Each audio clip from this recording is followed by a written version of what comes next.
जेठा दाइहरूले पनि घर राम्रो बनाउनु भएछ दिदी। आहा कस्तो दामी।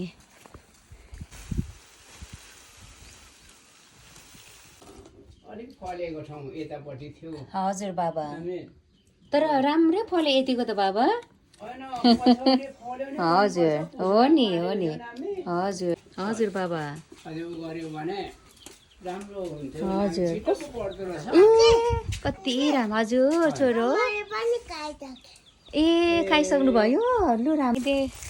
स्कुलमा पढ्दाखेरि बालोपन हुँदाखेरि यो कर्नेसी भनी थियो खालिङ भाषाबाट खुब युज गरिन्थ्यो गम भनेर। आमा कस्तो मजाको हो।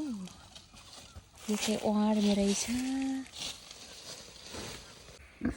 ल अनि हो नि म नि हो सुत्न आँट्यो। त्यो कस्तो त्यो किराले टोक्छ नि। आम्मामा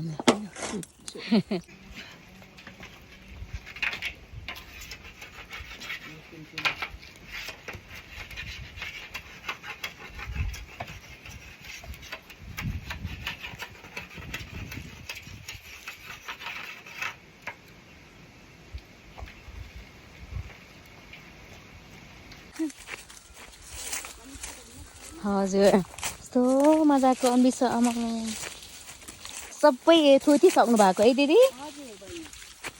यो खेताला लाएर थोतिसक्नु भएको धेरै टाइम। ए अनि यहाँ नलबाट पनि पैसै हुने रहेछ दिदी। कागज पो पर्ने रहेछ नि। आमामा कस्तो राम्रो नि। दिदी र म चाहिँ घाँस लिन आएको छौँ।